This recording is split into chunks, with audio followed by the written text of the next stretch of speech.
Dr. Terry Lynn Carrington, who put together Beyonce's entire female band, which was Matthew Knowles' idea because he couldn't get Beyonce to stop people. At this point, Beyonce and Jay-Z need to hang their marriage up and just come clean about everything they've done because Jaguar Wright is on their neck, and she does not plan to slow down until she exposes everything about them. See, not too long ago, Jaguar dropped some major tea about Beyonce and Jay's marriage being a business agreement, but before we could even process all that, she's already back again with another bombshell, and this time she's exposing Beyonce for being a secret lesbian. I really don't know where Jaguar is getting all this information from, cuz ain't no way Miss Girl has been sitting on teeth from literally everybody and their mama in the industry. So according to Jaguar, Beyonce used to hook up with multiple women when she was still a member of Destiny's Child, and this was one of the real reasons why her parents, Matthew and Tina, wanted Jay-Z to wife her up as soon as possible. Before the secret came out, Beyonce had us all thinking she made the Renaissance album to uplift gay people, and whole time it was a tribute to herself. Child, it's getting a little fruity out here. I need Beyonce to stop ignoring her bisexual tendencies.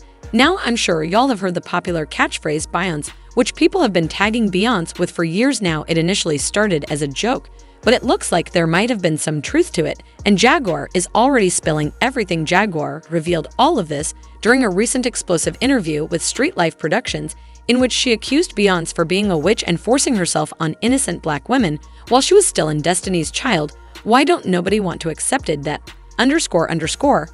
Now, for those of y'all who don't know, Beyonce was actually one of the first people who started the rumors about her being into witchcraft when she introduced her famous alter ego Sasha Fierce. In fact, she admitted to feeling possessed by her alter ego Sasha and revealed that she calls upon it every time she needs to perform because she's a naturally shy person and can't perform without Sasha Fierce taking full control.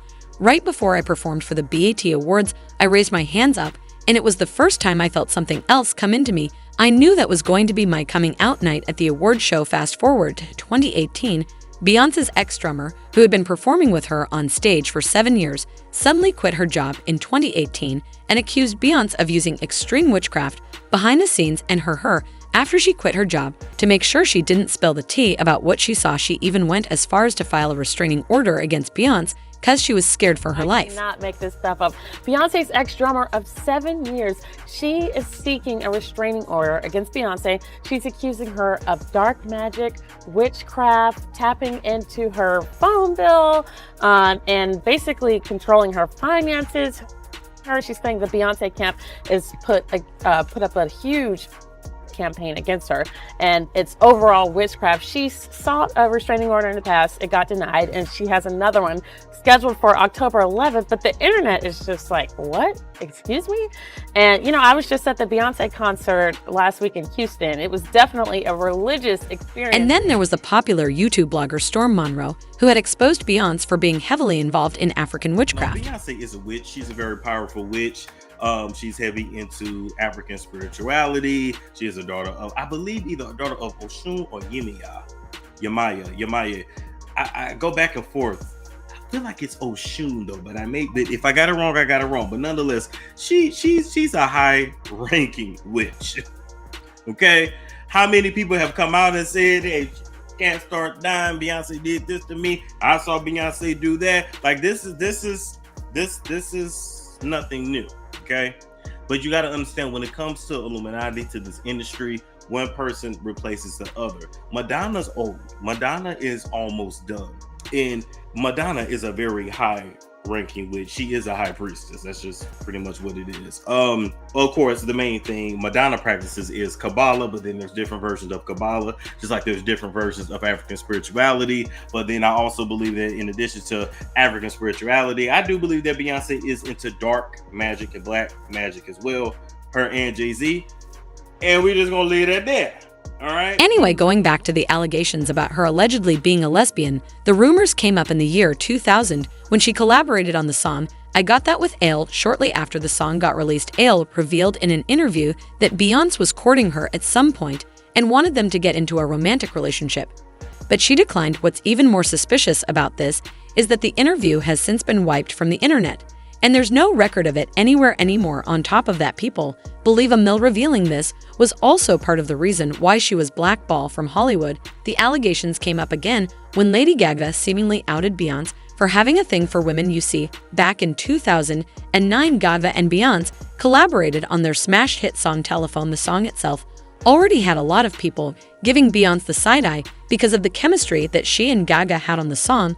But what really took the cake was when Gaga jumped on an interview shortly after the song's release and admitted to Beyonce having an attraction to women. We had an amazing time working together on her video, and it just kind of works out because we both like women. Some Beehive members argued at the time that Gaga meant she and Beyonce, both supporting women. However, others felt like Gaga was talking about something much deeper. And get this, y'all, 2 years before Gaga even made this revelation, Beyonce, they had people talking after she was spotted at the box with 3 girlfriends enjoying the club's Risk show, surrounded by a huge bodyguard and protective curtains around their table. An eyewitness who was at the show that night said Beyonce was really making the most of the burlesque strip show. She was on the table in the VIP balcony, cheering loudly as 2 girls got naked and licked each other's feet. She stayed until 3:30 in the morning. OCHB likes to get nasty. Dr.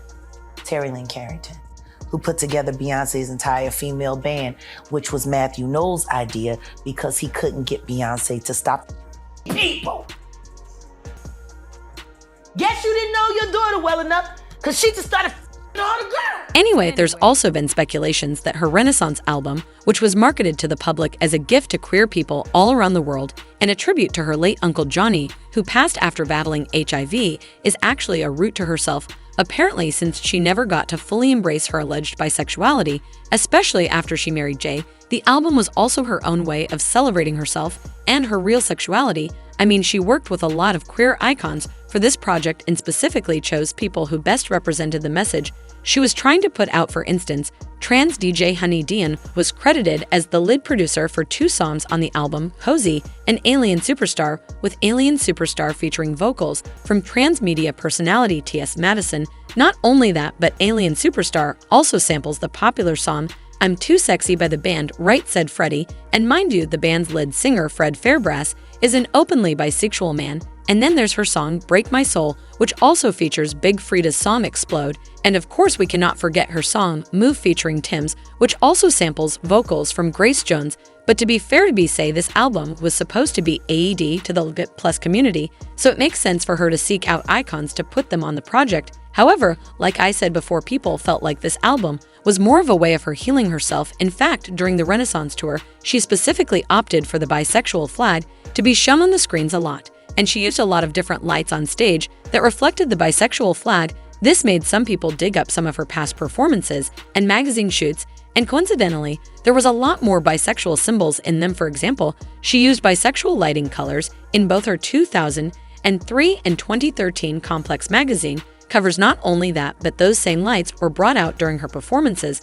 Around the same time, fans also noticed that in her Renaissance album, there were a few songs that Beyonce was talking about eating somebody out. And we all know it ain't Jay-Z, unless of course she's talking about another woman. For example, in her song Thick, she sang the lyrics, she thought she was K, that is I told her to go harder, that's that Castro eat, that is like Mastro's, she say she on a diet girl, you better not lose that. But though that's that I don't do this usually, I don't know what you do to me. But that's not all y'all people notice. That she also changed lyrics to her song Summer Renaissance from Dominate is the best way to you sorry about yesterday, now the sweet stuff you're a sweetie pie, and come let me eat you to then dominate is the best way to beat you sorry about yesterday, now the sweet stuff come here. Carolyn, let me eat you. It's unclear who exactly Carolyn is, but it looks like she and P got a little busy. Now, I'm not saying for sure that Beyonce is bi or lesbian, but if there's anything we know by now, Jaguar Wright is barely ever wrong about anything. She usually knows what she's saying, and she stands on business till the truth comes out. One person reacted to this by saying Ale said she had a relationship with Beyonce, and Beyonce got mad when she didn't want to be with her romantically. Another person said, I believe everything Jaguar says because everything she said is and has been proven. Like Cat Williams said, this is definitely the year of truth season in time. 2024 has been a whirlwind so far. I wonder what we're going to find out next. But now I want to know your thoughts. What do y'all think about this new band era? And do y'all think Renaissance was Beyonce's way of coming out the closet? Y'all been knew what to do. Let me know your thoughts in the comment section down below. And don't forget to click here to watch this other very messy video.